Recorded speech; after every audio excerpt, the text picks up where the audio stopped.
Hello friends, welcome to my channel. இன்னைக்கு இந்த வீடியோல நம்ம என்ன பார்க்க போறோம் அப்படினா ரொம்ப ஈஸியான ரொம்பவே ஹெல்தியான சொரக்கா தோசை தான் பார்க்க போறோம். வெறும் 5 நிமிஷம் போது இது செய்யிறதுக்கு டேஸ்டும் ரொம்பவே நல்லா இருக்கும். ரொம்பவே ஈஸியான ரெசிபியும் கூட. வாங்க இது எப்படி செய்யறதுன்னு வீடியோல பார்க்கலாம். அதுக்கு நான் இன்னைக்கு ஒரு 2 கப் அளவுக்கு அரிசி எடுத்துர்க்கேன். சாப்பாட்டு அரிசி இல்ல இட்லி அரிசி எது வேணாலும் நீங்க எடுத்துக்கலாம். இப்போ அது கூட 2 ஸ்பூன் அளவுக்கு பாசி பருப்பு,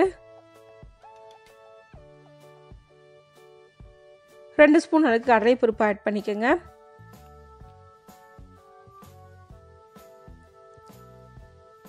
அடுத்து இது கூட 2 ஸ்பூன் அளவுக்கு உளுந்தம் பருப்பு.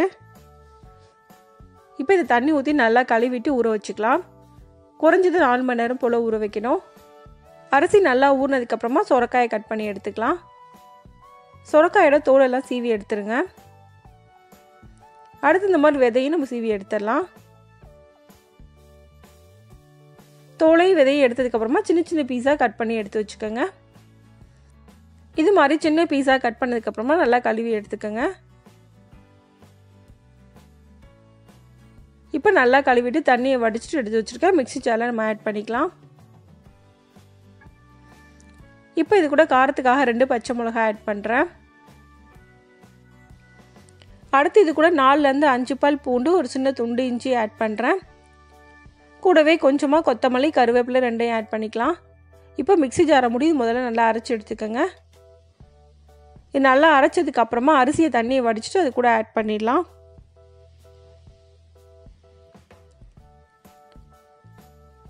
இப்போ அரைச்ச சொரக்காயில நம்ம அரிசியை ஆட் பண்ணிடலாம்.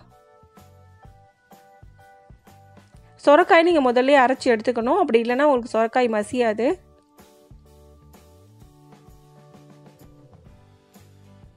அரிசி ஆட் பண்ணதுக்கு அப்புறமா கொஞ்சமா தண்ணி ஊத்திக்கிறேன்.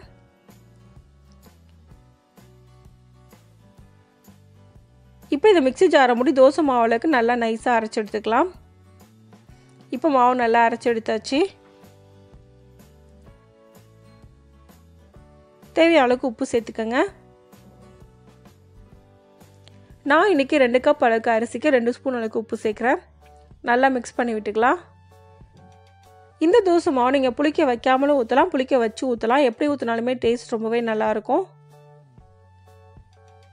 இப்போ நான் ஒரு 10 நிமிஷம் மட்டும் அப்படியே வச்சு தோசை ஊத்த போறேன்.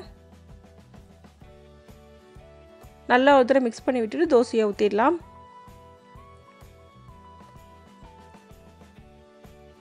இப்போ நான் தோசை ஊத்திக்கிறேன்.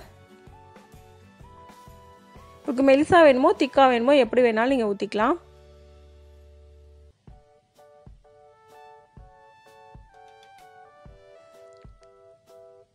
இப்போ சுத்தி கொஞ்சமா ஆயில் ஊத்திக்கிறேன். இப்போ இதை மூடி போட்டு மீடியம் ஃப்ளேம்ல 2 நிமிஷம் போல வேக வச்சா போதும். 2 நிமிஷம் வெந்ததுக்கு அப்புறமா வெளியே எடுத்துடலாம்.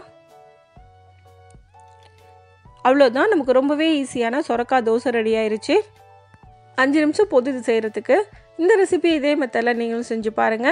இந்த வீடியோ உங்களுக்கு பிடிச்சிருந்தா லைக் பண்ணுங்க, ஷேர் பண்ணுங்க, கமெண்ட் பண்ணுங்க. மறக்காம சேனலை சப்ஸ்கிரைப் பண்ணுங்க. Thanks for watching.